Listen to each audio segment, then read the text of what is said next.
Meus amados, graça e paz, alegria poder lhes falar neste momento, participar deste evento singelo, profético, transformador, que com certeza está sendo um instrumento de bênção de Deus nessas 24 horas, o Vigilhão da Fé.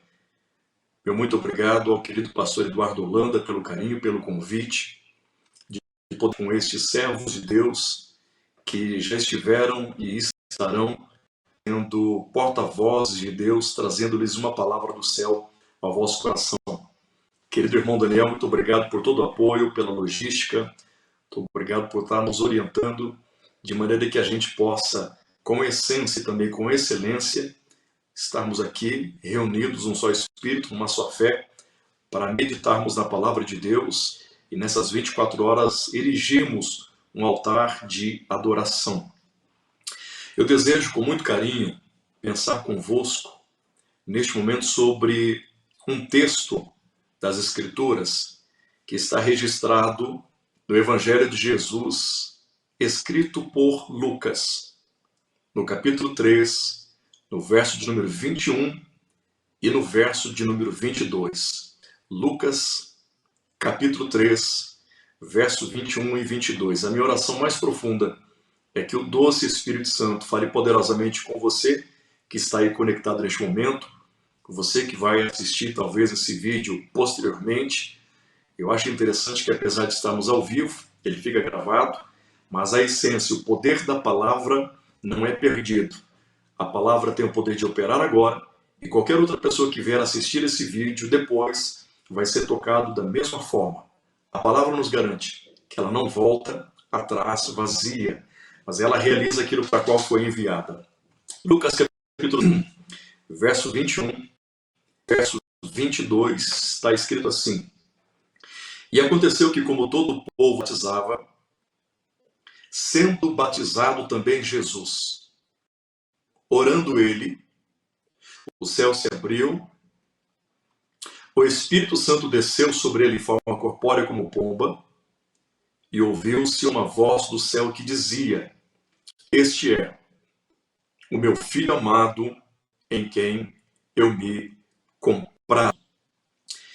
Esse texto ele está falando-nos um pouco sobre esse episódio de Jesus no Rio Jordão, onde ele foi batizado pelo profeta João, o Batista. Com certeza você já leu os 4 evangelhos de Mateus, de Marcos, este de Lucas e de João, e já percebeu que uma boa parte dos milagres que Jesus realizou não estão simultaneamente registrados por todos os 4. Muitos milagres que Jesus fez foram destacados por Mateus, às vezes não por Marcos, às vezes por Marcos não por Mateus, às vezes por Lucas não por João, às vezes por João não por Lucas. Poucos são os milagres que Jesus realizou e você vai encontrar catalogados nos 4 evangelistas. Aprove ao Espírito Santo deixar registrado nos 4 evangelhos este episódio de Jesus no batismo do Jordão. Mateus, no capítulo 3, vai falar sobre este episódio. No capítulo 1, verso 13 a seguir, vai falar sobre esse episódio. Lucas, aqui, no capítulo 3, verso 21 e 22, está falando sobre esse momento. João, no capítulo 1, também está falando sobre este momento. Eu estava lendo este episódio pela perspectiva, pela dissertação narrativa de Lucas, e eu percebi um detalhe muito profundo, muito impactante, que me chamou muita atenção. Por essa razão, eu quero pensar com vocês nesse episódio do batismo de Jesus no Jordão pela ótica de Lucas. E vou elencar aqui 3 razões por que faço isso. 3 razões propositais, porque eu vou olhar para esse momento do batismo de Jesus no Jordão pela ótica de Lucas e não de Mateus, nem Marcos, nem João. Primeira razão, porque estou olhando para o batismo de Jesus no Jordão pela dissertativa de Lucas, é em razão a este atual momento aflitivo, angústia, inquietante que nós estamos vivendo na Terra, que tem a ver com essa pandemia tem a problemática. Estamos enfrentando uma terrível pandemia. Então, a primeira razão porque eu estou olhando para esse episódio de Jesus no Jordão pela ótica de Lucas tem a ver com esse momento atual da pandemia, que é um assunto de questão médica. É um assunto que está altamente, intrinsecamente ligado à medicina. É um assunto que tem a ver com a saúde, tem a ver com a Organização Mundial da Saúde, com ministérios da saúde, com secretarias de saúde estaduais, municipais, enfim. O mundo hoje, de um ano para cá, está sendo pautado por informações médicas, por informações da medicina, da ciência, dos epidemiologistas, dos infectologistas sobre essa pandemia. A pandemia hoje é um assunto de questão médica, de questão médico, de questão da medicina. Segunda razão porque eu estou olhando para esse episódio de Jesus no Jordão, olhando através da perspectiva de Lucas e não de Mateus, nem Marcos, nem João, é que quem escreve esse livro é um doutor. Quem escreve este livro é um médico. Com todo respeito ao nosso irmão Mateus, o escritor Mateus, que era um coletor de imposto, com todo respeito ao nosso irmão Marcos, que era um exímio escriba, com todo respeito ao nosso irmão em Cristo João, que era um pescador antes de conhecer a Cristo, nós vamos olhar para esse momento atual através da perspectiva do doutor Lucas, do médico Lucas. Nada mais justo do que pensar neste momento de pandemia, neste momento de questão médica, sobre a perspectiva de um médico, o médico doutor Lucas. Terceira razão porque estou olhando para o episódio de Jesus no Jordão pelos olhos de Lucas e não de Mateus, nem Marcos, nem João, é que Lucas, ele traz a esse episódio, ele informa com respeito a esse episódio um detalhe que Mateus não destaca, que Marcos não destaca e que João não destaca. Na verdade, se você perceber os demais milagres que Lucas registra e que estão em similaridade com os outros evangelhos, você vai perceber que Lucas sempre traz algo a mais, um detalhe a mais. Ele sempre agrega uma informação diferente. Isso é peculiar, isso é inerente a um médico. O médico, ele é detalhista. Permitam-me dizer a diferença entre um médico e um bom médico está na observância dos detalhes. O bom médico, ele é detalhista. O bom médico, ele é inquiridor. Ele é perscrutador, ele é cientista. O bom médico, ele não apenas ouve os reclamos do seu paciente. Ele não apenas atenta para o que está acontecendo com o seu paciente. Ele quer saber por que aquilo está acontecendo. O bom médico não olha apenas para os sintomas que o paciente está relatando. O bom médico quer saber dos sintomas que o paciente está relatando. O bom médico, ele quer olhar para a causa mais do que para os sintomas. Porque os sintomas podem não determinar a causa. Mas a causa obrigatoriamente determina os sintomas. Perceba que Lucas vai destacar um detalhe nesse texto, capítulo 3, verso 21 e 22, que Mateus, Marcos e João não destacam. O que é que Mateus destaca com respeito a esse episódio? Mateus diz: no momento do batismo, o céu se abriu, o Espírito Santo desceu e Deus falou. Marcos diz, capítulo 1, que o céu se abriu, que o Espírito Santo desceu e Deus falou. João, o apóstolo amado, vai registrar o testemunho de João o Batista que naquele momento estava batizando Jesus no Jordão, e o testemunho de João Batista é o seguinte: o céu se abriu, o Espírito Santo desceu, e Deus falou. Perceba que esses três evangelistas, Mateus, Marcos e João, estão registrando que o céu se abriu. Estão registrando que o Espírito Santo desceu. Estão registrando que Deus falou. Mas Lucas destaca algo a mais. Lucas diz: Jesus orou. Tendo Jesus orado, e orando Jesus, o céu abriu, o Espírito Santo desceu, e Deus falou.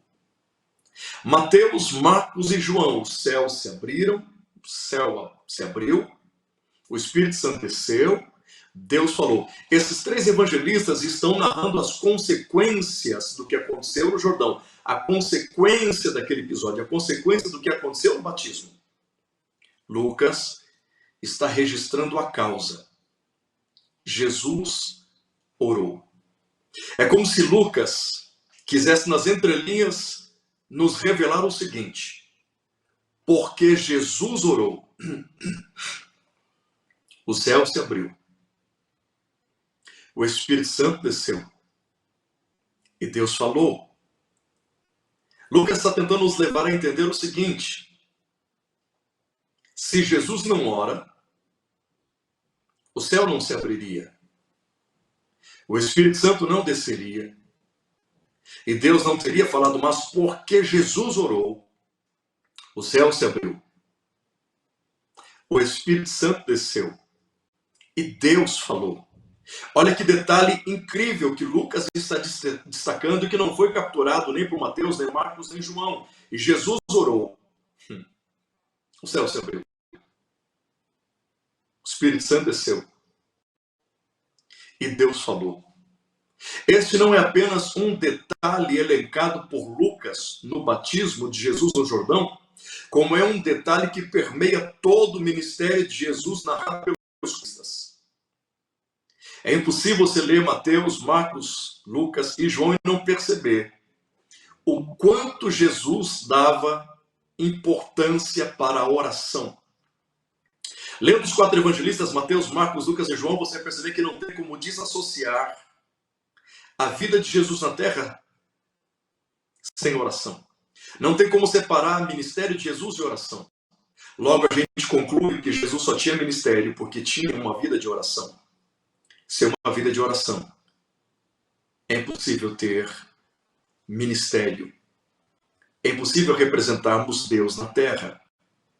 Jesus, sendo Deus em carne, pele e osso, ele viveu seu ministério plenamente nas rédeas da oração. Sua vida era pautada pela oração. Seus pensamentos, suas direções, suas ações, reações, seleções, comissões, tudo que Jesus fazia era precedido por oração. Lucas não somente está destacando que Jesus orou no Jordão, mas ele está em harmonia com Mateus, com Marcos e João, nos trazendo essa verdade. Jesus vivia orando. Ele começa o seu ministério no Jordão orando e termina o seu ministério no Calvário orando. Ele começou como terminou e terminou como começou, orando. Viveu como morreu, orando. E morreu como viveu, orando. Não tem como tirar a palavra oração do ministério de Jesus. Você vai entender o ministério de Jesus porque ele orava. Os quatro evangelistas várias vezes nos mostram Jesus ficando a sós com o Pai.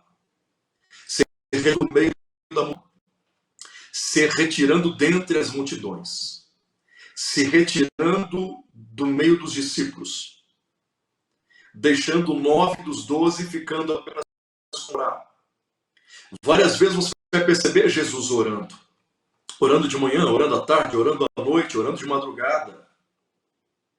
Os teólogos, os estudiosos são unânimes em confirmar que todos os dias da sua vida, Jesus estava às 4 da manhã e ele orava até as 8 da manhã. Os estudiosos, os teólogos confirmam, os pais da igreja relatavam isso.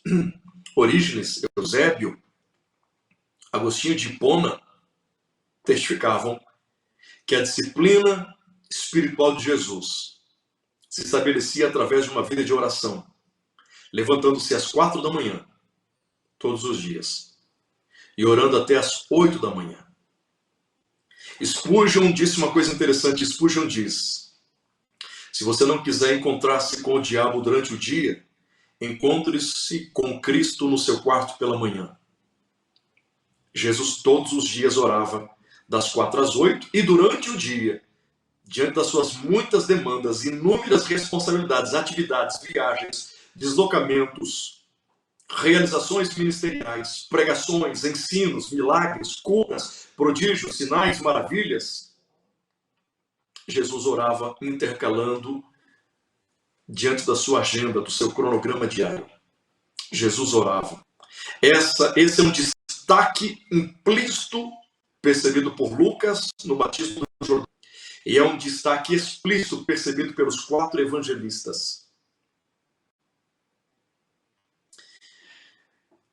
Perceba que depois que Jesus ora, é que ele vence o diabo na tentação. Depois que Jesus é que ele vai, depois que ele orou a noite toda, é que ele vai escolher 12 homens para serem seus discípulos, para ser seus discípulos. Depois que Jesus orou, é que ressuscitaram o seu amigo Lázaro, que estava em estado avançado de putrefação, de decomposição. Já cheirava mal, há 4 dias estava morto. Mas depois que ele ora, é que ele diz: Lázaro, vem para fora. Depois orou, é que ele multiplicou pães e peixes. Depois que Jesus orou, é que ele andou sobre as águas. Depois que Jesus orou, é que enfrentou o Calvário. Ele enfrenta o Calvário com a força da oração no Getsemane. Chegou a suar sangue enquanto orava. Depois que Jesus orou com Pedro, Tiago e João no alto do monte, depois que ele orou, é que ele se transfigurou.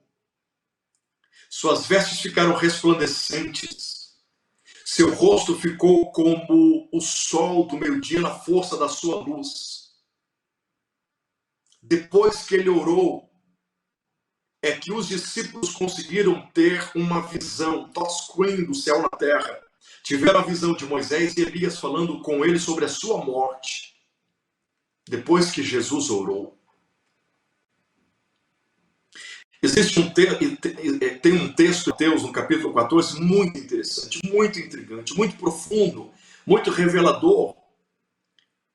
Esse texto ele começa com Jesus, logo pela manhã, recebendo a notícia que o seu primo, que o seu precursor, que é aquele que é considerado o profeta do Altíssimo, aquele de quem Malaquias falou que viria no poder de Elias e converteria o coração dos pais aos filhos dos pais, aquele que Isaías diz que viria para preparar o caminho e que não seria um eco, mas seria uma voz que clamava no deserto.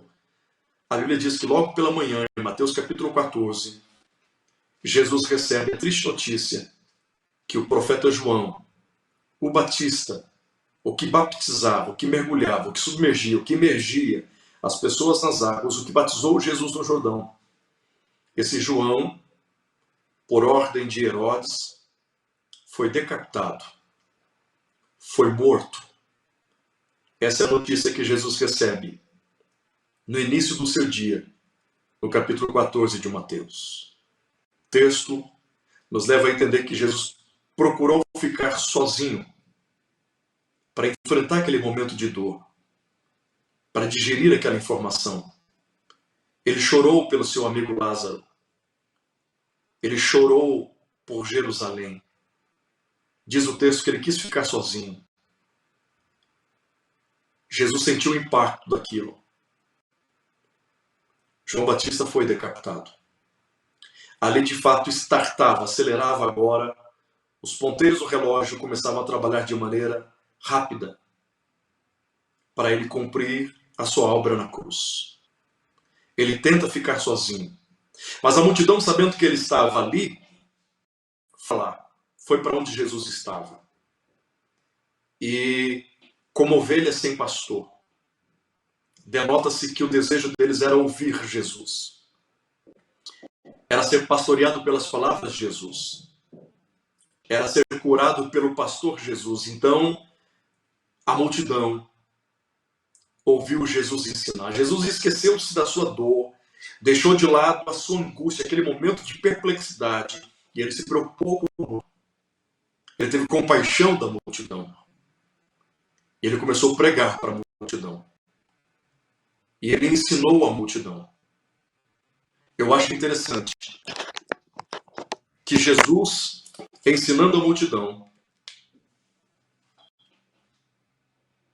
ele se preocupa agora com a parte física. Jesus se preocupa com a fome deles, com o cansaço, a exaustão. Então Jesus pede que os seus discípulos evidenciem o objeto daquilo que seria alvo do milagre de Jesus. Jesus multiplica 5 pães e 2 peixes. E Jesus dá de comer àquela multidão. Se Jesus de manhã foi impactado pela notícia triste do seu primo João Batista, que havia sido decapitado, e se o texto diz que no final da tarde ele despede a multidão, então ele passou o dia todo se dedicando à multidão. Ele ensinou a multidão. No final do seu ensino, ainda comovido, agora não apenas pela alma destes, mas também pela parte fisiológica, ele alimenta a multidão, ele despede a multidão, e ele dirige-se aos seus discípulos e diz: eu preciso que vocês entrem no barco e atravessem o lago da Galileia, o mar de Genezaré, o mar da Galileia. Vão para a parte meridional, depois eu encontro vocês. Um dia cansaço, extenuado, exaurido. Não teve tempo para assimilar a dor do luto. Se dedicou a ministrar àquela multidão o dia todo, pregar e ensinar. Com certeza realizar milagres. Curar a multidão. Fez o milagre dos pães e peixes. 12 cestos cheios de peixes saíram daquele processo sobrenatural estancado por 5 pães e 2 peixes. A multidão vai embora. Os discípulos entram no barco. Os discípulos começam a remar, navegar pelas águas do mar da Galileia, indo em direção ao outro lado. Mateus arremata. Jesus subiu a um monte, ao alto de uma montanha, e ele ficou sozinho e orou a Deus. Ficou sozinho para orar. Se retirou para o cume do monte para orar. No final da tarde, enquanto a multidão foi embora e os discípulos entraram no barco, estão atravessando o lago da Galileia. Olha que coisa interessante que eu vejo aqui. Aquela travessia demoraria no máximo 2 horas e meia, no máximo 3 horas. O percurso estabelecido de travessia de uma a outra, de onde eles estavam, por aquele lago, por aquele mar da Galileia, no máximo 3 horas. No máximo 3 horas.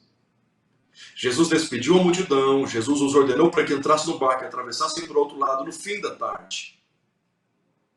Mateus nos registra. E na 4ª vigília da noite, na 4ª vigília, Jesus se levantou da oração. Na 4ª vigília da noite, Jesus saiu do momento de oração. Na 4ª vigília da noite, Jesus parou de orar. Na 4ª vigília da noite, Jesus avistou os discípulos no meio do mar da Galileia. Olha que detalhe intrigante, interessante, reflexivo e profético. Ele despediu a multidão no fim da tarde. Os discípulos entraram no barco no fim da tarde. Os discípulos foram atravessar o mar da Galileia dentro daquele barco no fim da tarde. Levariam no máximo 3 horas para atravessar. No máximo 3 horas. Jesus no fim da tarde sobe para orar. subiu ao monte para orar. E só terminou a sua oração na quarta vigília. Mateus, ele é um judeu, mas está se utilizando de uma percepção judaica pela ótica dos romanos. Porque os romanos entendiam o período noturno através de 4 vigílias. Os romanos entendiam que a primeira vigília processava a partir das 18 horas e ia até as 21 horas. Primeira vigília, das 18 às 21 horas. Das 6 horas da tarde às 9 horas da noite. Primeira vigília. Das 21 até meia-noite, até 0 horas, segunda vigília. Terceira vigília, da meia-noite às 3 da manhã. Quarta e última vigília, das 3 da manhã às 6 da manhã. No final da tarde, os discípulos entram no barco para atravessar. No final da tarde, Jesus sobe para orar, ao monte para orar. Possivelmente, Jesus está ali entre as 18 e as 19 horas. Possivelmente, os discípulos estão atravessando aquele mar da Galileia entre 18 e 19 horas. Possivelmente, aqueles discípulos fariam aquele percurso em 2 horas e meia, 3 horas. Chegariam do outro lado 21 horas, 22 horas no máximo. Jesus, possivelmente, das 18 às 19, ele sobe ao monte para orar. E ele só para de orar na quarta vigília da manhã. Possivelmente, Jesus parou de orar entre 4 da manhã, 5 da manhã ou 6 da manhã. O fato que ele orou do fim da tarde até a quarta vigília, e os discípulos estão tentando atravessar aquele mar do fim da tarde até a quarta vigília e não conseguiram atravessar, porque enfrentaram uma tempestade de vento. As ondas ficaram encapeladas, ficaram furiosas, se arremessavam contra o barco, houve resistência da corrente marítima, e eles, naquele percurso que não mais do que 3 horas teriam feito, eles vão para mais de quase 8, 9 horas e não conseguem. Eles não são inexperientes naquelas águas, são experientes. A maioria desses são pescadores. Se não eram os outros pescadores, mas tinham que fazer, de alguma forma, aquele percurso para se dirigir por aquelas regiões da Galileia. Era natural que as pessoas enfrentassem, de alguma forma, o mar da Galileia para isso. Aqueles discípulos têm expertise, têm experiência, entendem de pesca, entendem de navegação, conhecem um pouco dos ventos que assolam ali, que vêm do alto do Hermon, aqueles ventos sino-africanos que se choca natural da Galileia em determinados períodos do ano. Olha a quantidade de tempo que eles, com toda a expertise, toda a técnica, todo o trabalho de equipe, toda a força, todo desprendimento estão empregando ali para atravessar aquele mar da Galileia que demoraria no máximo 3 horas, mas estão desde o fim da tarde, a quarta vigília, tentando atravessar e não conseguiram, com toda a expertise, com toda a técnica, todo o esforço, com todo o trabalho de equipe, e não conseguiram. Aí Jesus, que no fim da tarde foi ao alto do monte para orar, e orou até a quarta vigília, avistando os que não estavam conseguindo atravessar o mar da Galileia, com toda a experiência, com toda a técnica, com todo o trabalho braçal. Jesus, depois que orou a madrugada toda, ele anda sobre as águas. O que os discípulos não conseguiram fazer aquela travessia em 3 horas e demoraram todo aquele tempo, ainda estavam na metade, Jesus, em poucos minutos, andando sobre as águas, os alcançou. O que os discípulos não conseguiram na força do braço, o que não conseguiram na técnica, o que não conseguiram na estratégia, o que não conseguiram no trabalho de equipe, o que não conseguiram através da sua expertise e experiência, Jesus, no poder da oração, conseguiu não somente alcançá-los, não somente superar a tempestade, mas andou sobre as águas. Aquilo que a gente não consegue no poder do braço, o que não conseguimos no poder da intelectualidade, o que não conseguimos no poder financeiro, o que não conseguimos no poder dos recursos humanos, O que não conseguimos no poder da nossa estratégia, expertise, conhecimento, só é vencido no poder da oração. Guarde essa palavra para este momento aflitivo que estamos vivendo. Só vamos vencer este momento no poder da oração. A Organização Mundial de Saúde não sabe mais o que falar. Não apenas sem acusar ninguém que esse é um papel do diabo, mas perceba que eles estão perdidos. Agora uma nova cepa, uma nova variante, uma nova mutação.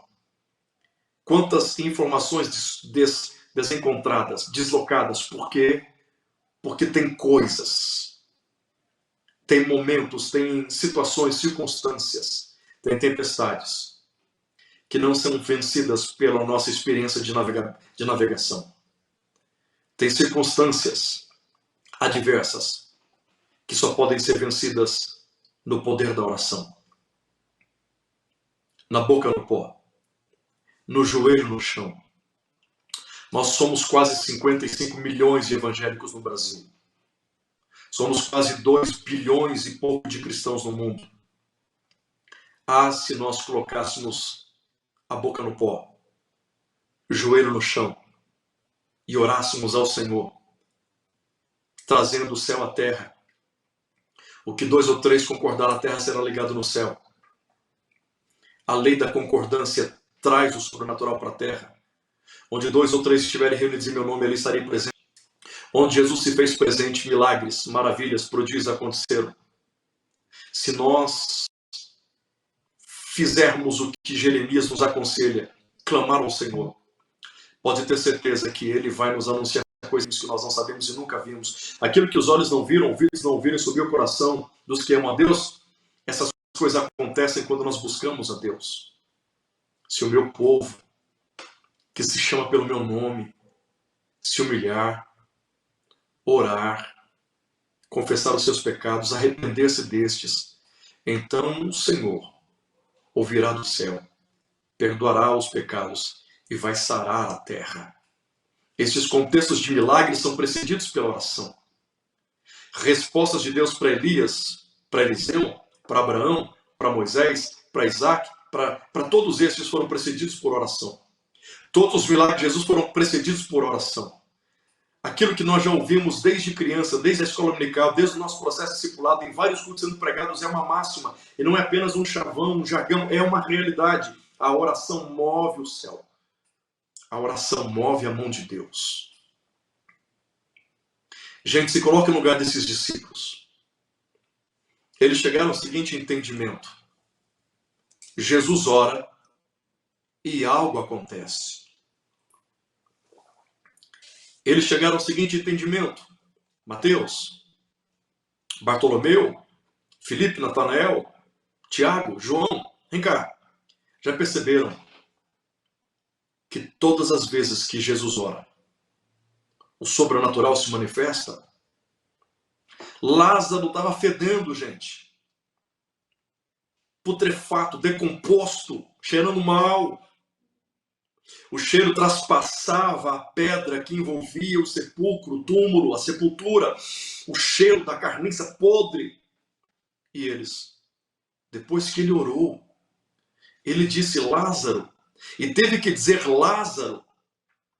Porque se não diz Lázaro, ele diz vem para fora, venham todos para fora. E teve que dizer Lázaro. Quantos outros Lázaros não haviam morrido? E poderiam exatamente naquele momento estar na situação. Mas Lázaro sabia que Jesus estava falando com ele, porque as suas ovelhas reconhecem a voz do seu pastor. Jesus diz, as minhas ovelhas conhecem a minha voz. Lázaro. Eles perceberam que depois que Jesus orou, ele andou sobre as águas, depois que ele orou, é que se manifestou-se em glória, de maneira transcendente, extravagante. Depois que ele orou, coisas aconteciam, eles entenderam, calma aí, depois que ele ora, o sobrenatural acontece. Então eles se aproximam de Jesus e eles fazem este pedido para Jesus. Eles perceberam, se Jesus, depois que ora, essas coisas acontecem, então nós temos que pedir para Jesus nos ensinar a orar. Eles se aproximam de Jesus e pedem. Senhor, nos ensina a orar. Em nenhum momento eles pediram, Jesus, nos ensina a pregar. Nos ensina a eclipsar o povo, nos ensina as rédeas da homilia, nos ensina a exegese, nos ensina a hermenêutica. Não. Eles não pediram, Senhor, nos ensina a deixar as pessoas impactadas, atônitas, como o Senhor deixa enquanto prega. Não. Eles não pediram, Jesus, a ter uma oratória requintada, um vernacular expressivo. Não. Eles não pediram, Senhor, nos ensina as minúcias da teologia. Não. Nos ensina os meandros da escatologia. Não. Eles pediram, Senhor, nos ensina a orar. Com quem dissesse, se nós aprendemos a orar, o sobrenatural vai se manifestar. O Pai vai ouvir. O Pai vai responder. O Pai vai atender. Querido, se nesse exato momento nós colocarmos boca no pó, joelho no chão, levantarmos um altar de oração, pode ter certeza, o céu vai se abrir, o Espírito Santo vai se manifestar, Deus vai falar.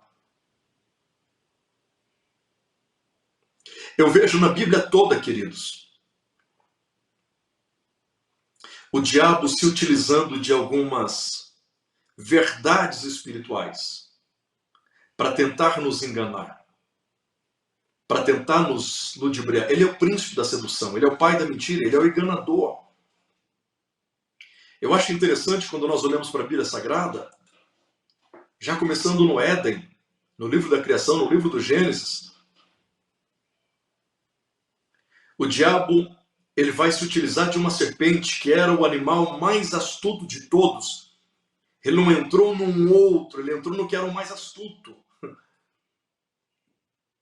Ele se utiliza da serpente e ele vai falar, vai dialogar, conversar com Eva. Interessante que ele vai conversar com Eva no momento em que Eva e Adão não estão falando com Deus.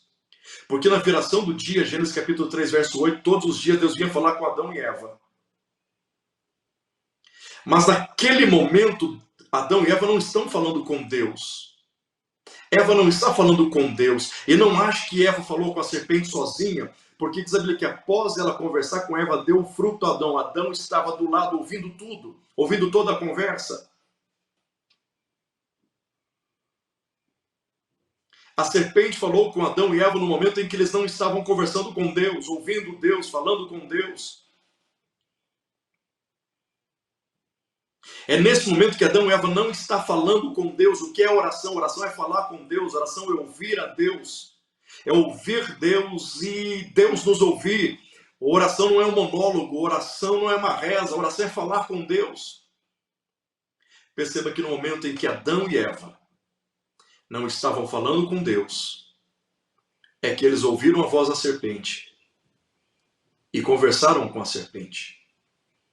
Significa dizer que quando eu e você paramos de falar com Deus, em algum momento, a gente vai começar a ouvir a serpente, vai dar ouvidos para a voz da serpente, e é possível que a gente dialogue com a serpente, é possível que a gente fale com a serpente. Em algum momento, quando nós paramos de falar com Deus, é questão de tempo para ouvir outras vozes que não é a voz de Deus, e falar com quem está por trás dessas vozes. Quem você está ouvindo neste momento de pandemia? A fé vem pelo ouvir. E o ouvir vem da palavra de Deus. A palavra de Deus me ensina a ouvir. A palavra me ensina primeiro a ouvir. Quem tem ouvidos, ouça o que o Espírito diz à igreja. A palavra me ensina a ouvir. E quando eu aprendo a ouvir, então eu ouço a palavra de Deus, porque a palavra de Deus é a voz de Deus. Você nunca ouviu a voz de Deus? Leia a palavra, está ouvindo a voz de Deus. É impossível voz sem presença. A presença de Deus se manifestou em Cristo. Quem é Cristo? O Verbo que se fez carne, o Logos. A palavra falada do Éden, a palavra escrita no Decálogo, se transformou na palavra ambulante em Cristo. Essa palavra ambulante é a palavra de Deus. Deus no passado nos falou pelos seus profetas, mas hoje nos fala pela sua palavra. A Bíblia é a palavra de Deus. É a palavra de Deus. Quem nós estamos ouvindo? A mídia? Para quem estamos emprestando nossos ouvidos? Quais vozes estamos ouvindo? Os informativos? Quem nós estamos ouvindo? Para quem estamos emprestando os nossos tímpanos? O diabo que usou uma serpente pode usar esses periódicos, pode usar vozes erradas. Olha quanta astúcia nós estamos percebendo no meio jornalístico, com todo respeito e com algumas poucas exceções, mas a maioria desses precisam vender, e notícia boa não se vende, o que se vende é notícia ruim. Então, por trás dessa notícia ruim, o diabo está falando para quê? Porque assim como a fé vem pelo ouvir da palavra, o medo vem por aquilo que eu ouço que não é a palavra. Todas as vezes que eu paro de ouvir a palavra e ouço uma outra voz, essa outra voz vai produzir medo, porque essa outra voz não consegue produzir fé. Somente a palavra produz fé. Então quem eu estou ouvindo? O diabo está se alimentando nesse momento. Principados e potestades estão trabalhando em cima de uma atmosfera de medo, de pânico. Está produzindo síndrome de pensamento acelerado, está produzindo depressão, opressão, síndrome de burnout, está produzindo pânico. Nesse momento de noticiários de morte, de tristeza, de tragédia, de angústia, de caos, o diabo está falando através dessas vozes. Pare de ouvir essas vozes e comece a ouvir a voz de Deus. Porque Eva ouviu a voz da serpente. Olha o que aconteceu no mundo através do erro destes.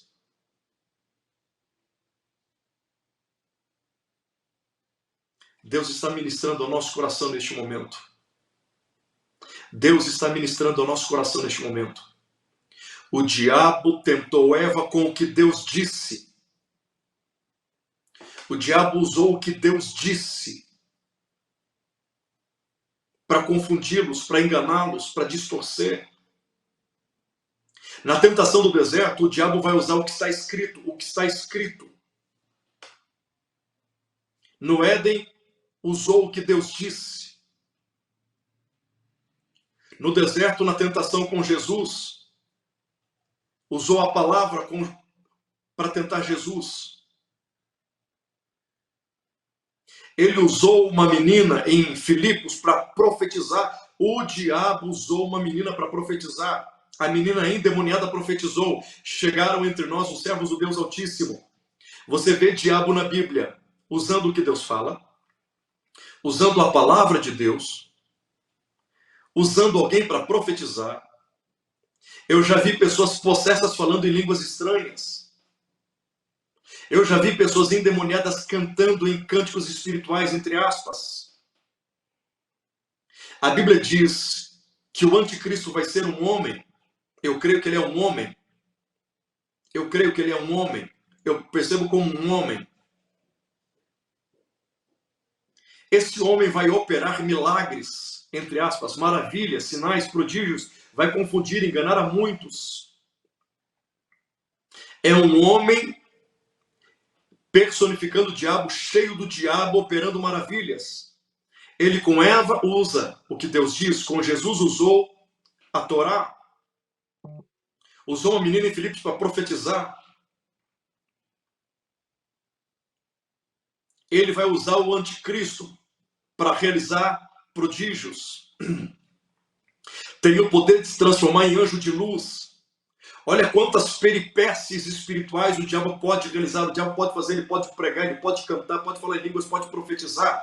Ele conhece a palavra, crê, estremece, ele pode pregar. Mas em nenhum momento a Bíblia mostra o diabo orando. Orando não. Orando não. O diabo não teme a nossa teologia. O diabo não teme diante do nosso anel de divindade, doutor em divindade. O diabo não está nem aí para o nosso nome, sobrenome, conta bancária, posição, título eclesiástico, conhecimento teológico. Quantas vezes lemos a Bíblia, quantos anos de fé nós temos. O diabo não está nem para nada disso. A minha pregação, a sua pregação, a nossa oratória, não, não, não. Só existe uma coisa que o diabo e o inferno respeita. Só tem uma coisa que o diabo e seus demônios respeitam. Um homem ou uma mulher de Deus que oram. Quando a gente ora, não somos apenas conhecidos no céu. Nós somos conhecidos no inferno. Porque os filhos dos sacerdotes Cefas tentaram expulsar demônios de um rapaz. Eles eram sacerdotes, tinham título, conheciam a Torá.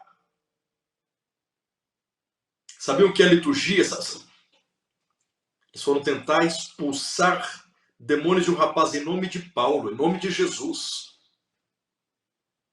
Em nome de Jesus, que Paulo prega. Repreendemos vocês, demônios. Os demônios na boca do rapaz disseram: nós conhecemos quem é Jesus. Esse que vivia orando. Orou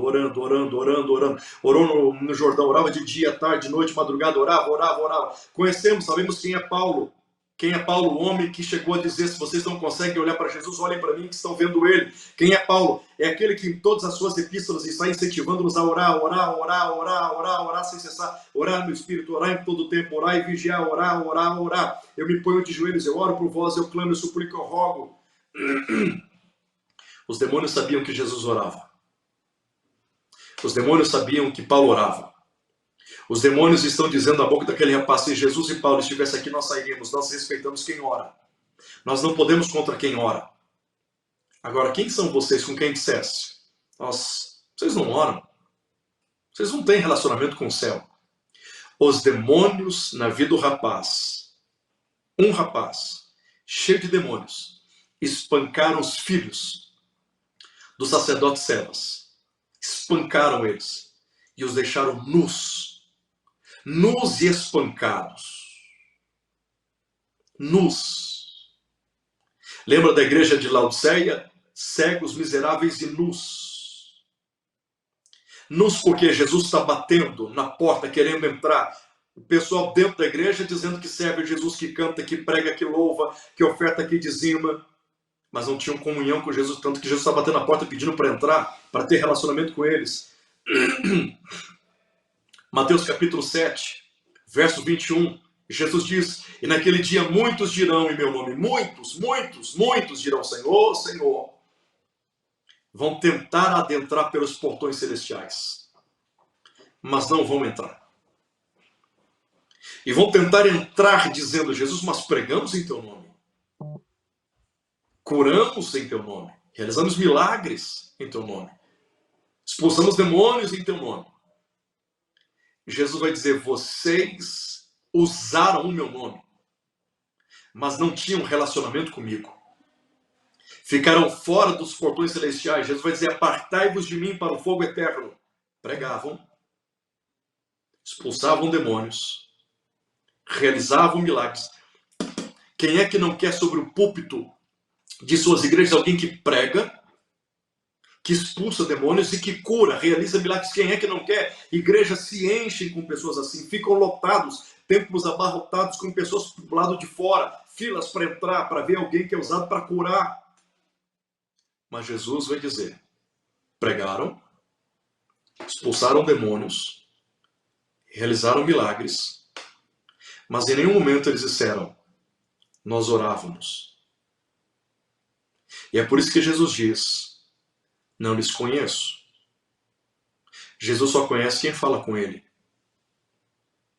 As minhas ovelhas ouvem minha voz. Jesus conhece os que ouvem a voz dele. Essas pessoas não falavam com Jesus e Jesus não podia falar com eles. Eles só se utilizavam do nome de Jesus para ter cartaz, para ter outdoor, como algumas pessoas irresponsáveis estão fazendo nesses últimos dias, falando o que Jesus falou e não falou. Profecias para o povo, e profecias de morte, de medo, de pânico. Sendo que a verdadeira profecia, ela cumpre um tripé. Ela exorta, ela consola e edifica. Profecias que não têm esse tripé são profecias que nem exortam, só colocam medo nas pessoas, pânico nas pessoas. Cadê a edificação? Cadê a consolação? Todos os profetas do Antigo Testamento, os maiores e os menores, por mais difícil que era a profecia alicerçada na palavra, mas terminava com possibilidade de arrependimento e restauração. Cadê o consolo e a edificação dessas profecias? Jesus vai lhes dizer: não lhes conheço, não tinham um relacionamento comigo, vocês usavam do meu nome, me usavam. Não eu lhes usava, vocês me usavam. Paulo diz que tem alguns que pregam a Cristo de forma falsamente, de forma falsificada. Ele vai dizer aos Coríntios: nós não somos como esses que pregam a Cristo de maneira fraudulenta, porque tem os que pregam de maneira fraudulenta. Paulo diz que tem os que pregam a Cristo por contenda, por inveja, por outros motivos. É possível fazer a obra de Deus com motivações espúrias, enganosas, ímpias, carnais, podres. O que fazemos para Deus é legitimado pela nossa motivação. O fariseu orava com a motivação de ser reconhecido como espiritual. O publicano orava porque reconhecia a sua situação pecaminosa, que precisava de restauração, de misericórdia. A minha oração é que Deus nos leve à oração neste momento que estamos vivendo. Jesus orava. Tendo Jesus orado, o céu se abriu. O Espírito Santo desceu. Deus falou. Ele era Deus. E mesmo sendo Deus, orava. Na oração sacerdotal, a oração dele é: Pai, que sejamos um. Me glorifica com a glória que eu tinha antes. Toda a oração de Jesus é ter a comunhão com o Pai, relacionamento com o Pai. Não fazia nada sem a vontade do Pai. Estava alinhado com a vontade do Pai, com o desejo do Pai. A comida dele era fazer a vontade do Pai. Tudo que fazia era através da vontade do Pai. E a vontade do Pai vinha para ele através da oração. Ele dependia de Deus orando. O autor aos Hebreus capítulo 5, versos 7, 8 e 9 vai dizer que, tendo Jesus orado, tornou-se salvador pela oração, pelo que sofreu. Foi aperfeiçoado pelo que sofreu, em obediência ao que sofreu. Tendo, Paulo diz aos Filipenses, mesmo sendo Deus, não teve usurpação de ser igual a Deus, mas se esvaziou e tomou forma humana e foi obediente até a morte de cruz. E todo esse processo, ele começa no Jordão e termina no Calvário orando. Para Jesus, o importante era a oração. Os discípulos entenderam: o Senhor nos ensina a orar. É a única coisa que o diabo respeita é quando oramos. Quem não tem vida de oração não vai passar pelos portões celestiais. Nós só vencemos as agruras, embates, mazelas da vida porque oramos. Jesus disse: entra no teu quarto, fecha a tua porta e ora ao teu Pai que está em secreto. Ele que te vê te recompensará. Está na hora da igreja voltar para os quartos. Já que essa pandemia nos empurrou para dentro das casas, aproveite que está dentro da casa agora e vai orar. O mundo está em lockdown, o céu não está em lockdown, a nossa comunhão com Deus não está em lockdown. Lockdown significa bloqueio, não tem bloqueio. O céu do templo foi rasgado e nós podemos entrar na presença de Deus com ousadia. Você pode entrar agora no Santo dos Santos com ousadia. Quando nós oramos em nome de Jesus, imediatamente nós estamos diante de Deus no céu, diante do seu trono. Eu termino lhes dizendo: o doutor Lucas evidenciou que Jesus orou. Os evangelhos evidenciam que o ministério de Jesus era pautado pela oração. Lucas não somente nos mostra o ministério de Jesus, como ele dá continuidade ao que acontece após o ministério de Jesus. No ministério de Jesus, ele levanta uma igreja. Os discípulos se transformam em apóstolos. Os apóstolos se transformam em igreja. A continuação do ministério de Jesus é a igreja. O mesmo Lucas que diz que Jesus orou, o mesmo Lucas que nos leva a entender que sem oração Jesus não tinha ministério, vai ser usado pelo Espírito Santo para escrever Atos dos Apóstolos. O livro que fala sobre a igreja. O seu evangelho fala sobre Jesus. Atos dos Apóstolos fala sobre a igreja. No seu evangelho ele diz que Jesus orava. E agora ele vai mostrar, em Atos, a igreja nascendo. E a igreja nasce após 10 dias, quase 120 discípulos estarem no refeitório, numa sala de jantar, num lugar chamado cenáculo. A igreja nasce através de uma reunião de oração. A igreja nasce em Atos 2, através da oração. Perceba que aquilo que acontece em Atos 2 é um replay, é uma cena repetida do que acontece no Jordão. No Jordão o céu se abriu, o Espírito Santo desceu e Deus falou. Em Atos 2, aqueles quase 120 discípulos se reuniram para orar. O céu se abriu, o Espírito Santo desceu e Deus falou. E quase 3.000 vidas aceitaram a Cristo como Senhor e Salvador. Tire a palavra oração de Atos dos Apóstolos e não tem igreja e não tem livro. O livro de Atos dos Apóstolos só existe porque Jesus pediu para que eles fossem para Jerusalém e ficassem lá, até que do alto fossem revestidos de poder. E como é que eles foram revestidos de poder? Buscando a promessa do alto. E como é que buscaram a promessa do alto? Orando. Atos 2, a igreja nasce pela oração. Atos 3, um coxo é curado quando Pedro e João estão indo para a oração. Atos 4 e 31, moveu-se o lugar onde estavam reunidos enquanto eles estavam orando. Atos 6, a igreja é dividida, ela é organizada entre apóstolos e diáconos enquanto eles estavam orando. Atos 7, Estevão, sendo apedrejado, viu o céu aberto quando estava orando. Atos 8, milagres, prodígios, sinais, maravilhas aconteceram em Samaria, enquanto Filipe estava lá pregando e orando. Atos 9, Saulo de Tarso, na casa de Judas, na rua direita, vai ser cheio do Espírito e se transformar no apóstolo dos gentios quando Ananias estava orando por ele. E ele estava ali 3 dias orando e jejuando. Atos 10, a igreja vai se expandir, o evangelho vai se expandir aos gentios através da casa de Cornélio, que era um homem de oração, temente a Deus e esmolas, lá em Jope, quando Pedro foi visitá-lo.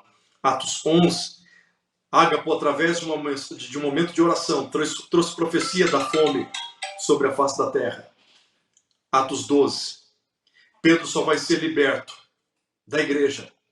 Pedro só vai ser liberto da prisão quando a igreja fazia contínua oração por ele a Deus. Atos 13, Paulo e Barnabé serão separados para a obra missionária, quando estes estavam no momento de oração, lá naquela convenção em Antioquia. Todo o livro de Atos dos Apóstolos é marcado por oração. Só existe um capítulo dos 28 de Atos dos Apóstolos que você não vê ninguém orando. O único capítulo que não mostra ninguém orando mostra um casal morrendo. Ananias e Safira morreram em Atos capítulo 5, porque ao invés de terem uma vida no altar da oração, preferiram viver uma vida cristã de mentira, uma vida cristã de fachada. Eles morreram porque mentiram. Se orassem, viveriam, mas morreram como juízo de Deus, porque mentiram. Nós temos 2 opções neste momento. Ou vivemos uma vida cristã de verdade e oramos, ou vivemos uma vida cristã de mentira, onde não há oração. Se tem oração, tem vida. Se não tem oração, tem morte espiritual. As pessoas que estão morrendo na pandemia agora estão morrendo porque não estão podendo respirar. Estão morrendo por ausência de oxigênio. Se eles não respiram, eles morrem. Se nós não oramos, nós morremos espiritualmente. Se existe oração, tem vida espiritual. Se não tem oração, não tem vida espiritual. Deus te abençoe. Que Deus nos ajude. Que Deus nos leve hoje a levantar o altar da oração. Nos comprometermos com o Cristo. Nos comprometermos com o seu reino. E sermos de fato sacerdotes da terra. Intercessores. O mundo precisa de pessoas que oram. Nós precisamos orar. A cura para esse mundo é a oração. Virá através da oração. A estratégia virá através da oração. O poder para vencer principados e potestades vem através da oração. Pastor Eduardo Holanda, muito obrigado, querido. Irmão Daniel, muito obrigado pelo carinho. Muito obrigado a todos que estão participando, a todos que estarão assistindo essa mensagem, juntamente com todas as outras. A minha oração é que o mesmo Deus que usou os que estão pregando desde meia-noite até agora, continue pregando os demais até meia-noite. E o nome do Senhor seja glorificado. Um grande abraço, estou à disposição dos irmãos, os irmãos que desejarem nos seguir nas redes sociais, você vai ter acesso ao meu Instagram, @jeanportooficial, @JEHAN de navio, como se fosse Jean Porto Oficial. Estou lá à disposição dos irmãos para, de alguma forma, estar sendo um instrumento de milagre para a vida de vocês. Um grande abraço, um excelente sábado e que vivamos de maneira encarnada a ressurreição de Cristo. Quando ele morreu, morremos com ele. Quando ele entrou naquela sepultura, de alguma forma, entramos com ele, porque aquela sepultura era o nosso lugar. Ele morreu a nossa morte. Agora, quando ele ressuscitou, nós ressuscitamos com ele. Quando ele se levantou da sepultura, nos levantamos com ele. E estamos hoje assentados nas regiões celestiais. Um grande abraço a todos. Deus os abençoe, em nome de Jesus.